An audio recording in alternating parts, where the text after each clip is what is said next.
My name is Sonam Ratnu, I am assistant professor of law. और जो subject आज हम स्टार्ट कर रहे हैं वो है एडमिनिस्ट्रेटिव लॉ यानी प्रशासनिक विधि।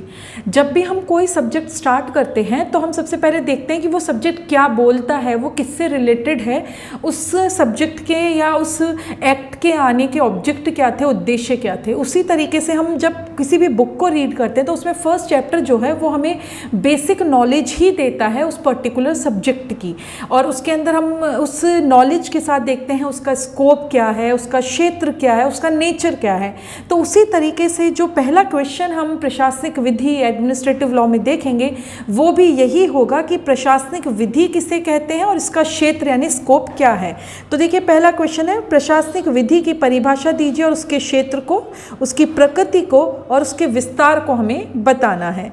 तो देखिए जब भी हम बात करते हैं प्रशासनिक विधि की तो हमारे मन में आता है कि ये होता है एडमिनिस्ट्रेशन से रिलेटेड काम। तो देखिए इसी का मतलब है कि जो कार्य, जो लॉ है जो प्रशासन से संबंधित होगा उसे हम एडमिनिस्ट्रेटिव लॉ कहेंगे।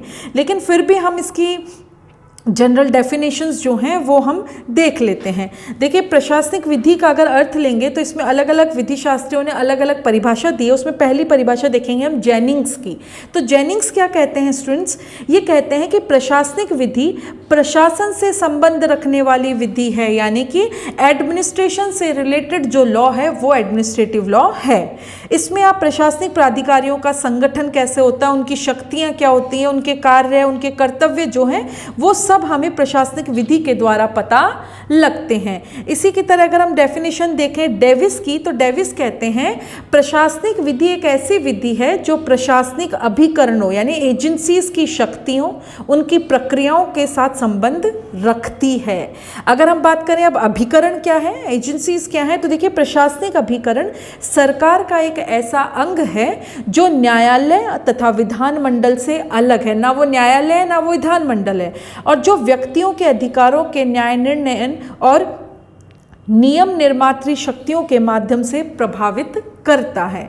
इसी के साथ देखिए अगर हम डेफिनेशन देखना चाहें प्रोफेसर हार्ट क्या कहते हैं, तो कह रहे हैं कि प्रशासनिक विधि प्रशासनिक प्राधिकारियों द्वारा निर्मित विधि एवं उन प्राधिकारियों को नियंत्रित करने की विधि को सम्मिलित है, यानी जिसमें आप कैसे प्रशासनिक अधिकारियों द्वारा जो विधि बनाई जाएगी और किस तरीके से वो कंट्रोल करते हैं वो सब हमें किससे पता लगता है, वो सब हमें एडमिनिस्ट्रेटिव लॉ प्रशासनिक विधि से पता लगता है। तो इस तरीके की डेफिनेशन से हमें क्या समझ में आ रहा है कि प्रशासनिक विधि सार्वजनिक विधि की एक ऐसी शाखा है, एक ब्रांच है जिसका संबंध किससे रिलेटेड है, शासन से संबंधित होगा, और इसके अंदर उसके अंग के संगठन, शक्तियां, कार्य, उनके अधिकार, उनके दायित्व, ड्यूटीज, राइट, सब के बारे में बताया जाता है।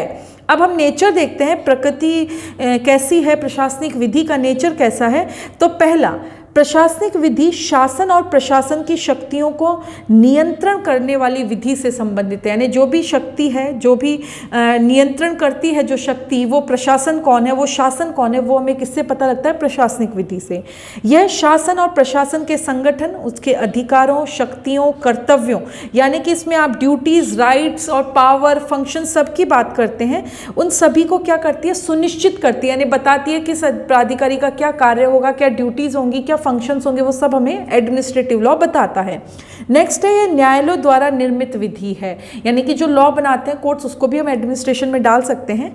यह प्रशासनिक कार्यों पर नियंत्रण स्थापित करने वाली विधि है जिसका लक्ष्य क्या है, रूल ऑफ लॉ, यानी विधि का शासन और प्रशासनिक विवेक जो है, समझ जो है, उनके बीच में बैलेंस बनाना, सामंजस्य बनाना, ताकि रूल ऑफ लॉ भी अच्छे से चल पाए और प्रशासनिक विवेक जो है वो भी अपने अनुसार कार्य कर पाए। इस तरीके से हम क्या बोलेंगे कि प्रशासनिक जो विधि है ये इसकी प्रकृति के कारण इसे प्रशासनिक प्राधिकारियों की शक्ति का विज्ञान भी कहा जाता है। इसके अध्ययन को हम 3 शीर्षक में बांट सकते हैं, एक तो विधायी, दूसरा न्यायिक और तीसरा आपके हो गया कार्यपालिका का। तो इस तरीके से हम कह सकते हैं कि इसके अध्ययन को हम 3 क्षेत्रों में, विधायी क्षेत्र में, न्यायिक क्षेत्र में और कार्यपालिका के क्षेत्र में अलग अलग हम इसमें डिवाइड कर सकते हैं। प्रशासनिक विधि की प्रकृति का निरूपण करते हुए प्रोफेसर डेविस ने कहा है, प्रशासनिक विधि प्रशासकीय शक्तियों, प्रक्रियाओं और न्यायिक पुनर्विचार यानी जुडिशियल रिव्यू की बात हो रही है से संबंधित विधि है या उससे संबंध रखने वाली विधि है। यह उन सभी सारभूत विधियों का उल्लेख नहीं करती है जो प्रशासनिक अभिकरणों द्वारा अंगीकृत किए जाते हैं, सबका नहीं करती है। ये केवल उन प्राधिकरणों तक ही सीमित रखती है अपने आप को। अगर हम बात करें, प्रोफेसर फ्रियुंड ने भी जो है वो भी क्या बोलते हैं, प्रशासनिक विधि की प्रमुख समस्याएं उन विधियों से संबंधित है जो अधिकारियों की अधिकारी के गुण शक्ति, उनके कार्य, उनकी शक्तियों के प्रयोग, उनसे जो आप एक्सपेक्टेशन करते हैं वो, और न्यायिक नियंत्रण के लिए उचित अनुतोष और अधिकारिता और क्रियान्वयन के प्रश्नों से जुड़ी हुई। तो कुल मिलाकर हम कहेंगे कि नेचर में ये है कि जिसमें आप एडमिनिस्ट्रेशन से रिलेटेड, प्रशासन से रिलेटेड जो भी कार्य करते हैं, जो भी पावर्स हैं, जो भी शक्ति हैं, जो भी ड्यूटीज़ हैं, जो भी राइट्स हैं, वो एडमिनिस्ट्रेटिव लॉ के अंदर आती है। अब देखिए इस प्रकार क्या बोला कि अगर हम बात करें, प्रशासनिक विधि जो है वो प्रशासन की शक्तियों की प्रकृति और इन शक्तियों के प्रयोग से, यानी कि क्या नेचर है और फिर आप उसको कैसे प्रयोग में ला सकते हैं, उसके बारे में बताती है। अगर हम बात करें प्रोफेसर ग्रिफिथ की, तो वो क्या बोलते हैं, प्रशासनिक विधि इस बात की क्या करती है, जांच करती है, किस बात की, कि पहला, प्रशासन किन किन शक्तियों का प्रयोग करेगा, यानी एडमिनिस्ट्रेशन में कौन कौन सी पावर्स हैं, पहला। दूसरा, जो ये पावर्स हैं उनके प्रयोग में प्रशासन कौन सी प्रक्रिया, कौन सा प्रोसीजर अपनाएगा। तीसरा, इन पावर्स की कुछ लिमिट्स भी होनी चाहिए, आप उसका मिसयूज़ नहीं कर सकते। और जो प्रशासन है उसने अवैध और अनुचित कार्यों के विरुद्ध आपको क्या क्या रेमेडीज़ यानी उपचार दे रखे हैं। तो इस तरीके से ये भी बोला जा सकता है। प्रशासनिक विधि की प्रकृति के अनुरूप इसका लक्ष्य क्या है, इसका एम क्या है, ऑब्जेक्ट क्या है। तो पहला है लोकहित, दूसरा विधि का शासन के अनुरूप जो है उसको स्थापित करना और शक्तियों का दुरुपयोग यानी मिसयूज को रोकना। नेक्स्ट है प्रशासनिक विवादों का प्रशासनिक न्यायाधिकरणों द्वारा निपटारा करना, नागरिक अधिकारों और हितों को संरक्षण देना, प्रशासनिक अधिकारियों को जनता के प्रति उत्तरदायी यानी रेस्पॉन्सिबल बनाना ताकि वो जवाबदेही रखें और सही काम करें, और नागरिकों को समुचित उपचार उपलब्ध कराना। ये एक तरीके से हम नेचर कह सकते हैं एडमिनिस्ट्रेटिव लॉ का। केस है इसमें chairman and managing director United commercial bank versus PC Kakkar का। इसमें सुप्रीम कोर्ट क्या कहते हैं, प्रशासनिक अधिकारियों की नीति निर्धारण की प्रक्रिया की कमी को दूर करने के लिए प्रशासनिक न्यायाधिकरणों द्वारा जुडिशियल रिव्यू की शक्ति का प्रयोग किया जा सकता है, यानी कि अगर कोई कमी है उसको दूर करने के लिए आप जुडिशियल रिव्यू का यूज़ कर सकते हैं। नेक्स्ट है आपका केस है आपका इसमें ऑल आसाम मॉडर्न चक्की mill association versus state of Assam. इसमें क्या बोला, प्रशासनिक विनिश्चयों के फेयर होने की अवधारणा की जाती है कि जो भी डिसीजन हुए वो बिल्कुल सही है, किसी के साथ कोई अन्याय नहीं हुआ है।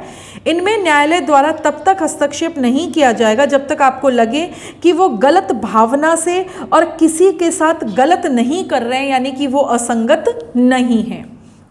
तो ये हो गया नेचर एडमिनिस्ट्रेटिव लॉ का। अब हम देखते हैं स्कोप क्या है, क्षेत्र क्या है।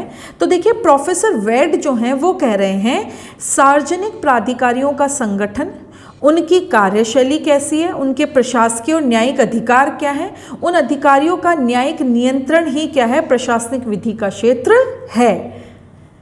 प्रशासनिक विधि के क्षेत्र के संबंध में भारत के लिए भी यही बात लागू होती है कि शक्तियों के संदर्भ में उन पर नियंत्रण स्थापित किया जाना जरूरी है। क्यों, ताकि क्या है कि फिर वो अधिकारी उसका निरंकुश प्रयोग ना कर सके, वो सर्वे सर्वा खुद को नहीं मानने लग जाए। प्रशासनिक विधि के क्षेत्र के अंतर्गत क्या क्या बातें सम्मिलित है, पहला, इसमें विभिन्न प्रशासकीय निकायों का अध्ययन किया जा सकता है, जैसे केंद्रीय, राजस्व बोर्ड, टैरिफ आयोग, जांच आयोग, सलाहकारी बोर्ड, वेज बोर्ड, सबका। नेक्स्ट है इसमें प्रशासनिक अभिकरणों के न्यायिक कृत्यों का अध्ययन भी किया जाता है, जैसे औद्योगिक न्यायाधिकरण, आयकर पुनर्विचार न्यायाधिकरण आदि। नेक्स्ट है प्रशासनिक अभिकरणों की विधि निर्माण की क्षमता, शक्तियों का प्रत्यायोजन, शक्तियों के दुरुपयोग की दशा में न्यायिक नियंत्रण के माध्यम से उपचार उपलब्ध कराना, यानी कि अगर आप उस शक्तियों का मिसयूज़ कर रहे हो, सही उपयोग नहीं कर रहे हो तो उनको रोकना। प्रशासकीय शक्तियों का दुरुपयोग अगर हो रहा है तो उनके लिए आपको क्या क्या राइट है, बंदी प्रत्यक्षीकरण, परमादेश, प्रतिषेध, उत्प्रेक्षण अधिकार, प्रच्छा, इन सभी रिट के बारे में जानना, अध्ययन करना। नैसर्गिक न्याय, नेचुरल जस्टिस जो है उसका पालन किया जाएगा, उसको आप किसी को भी गारंटी दे कि हाँ आपके साथ नेचुरल जस्टिस जो है वो अपनाया जाएगा। नेक्स्ट है केंद्र और राज्य सरकार अपने प्राधिकारियों द्वारा की गई संविदा संबंधी और अपकृत्य संबंधी दायित्व हो गया, और आपका लास्ट हो गया लोक निगम आदि। ये सब आते हैं आपके स्कोप में, क्षेत्र में, किसके, प्रशासनिक विधि के क्षेत्र का ये सब जो है वो भाग हैं। इस तरीके से हम कह सकते हैं कि प्रशासन से संबंधित जो भी कार्य है, अधिकारियों की शक्तियां, उनका नियंत्रण, वो सब किस में शामिल है, वो सब प्रशासनिक विधि के अंदर शामिल होता है।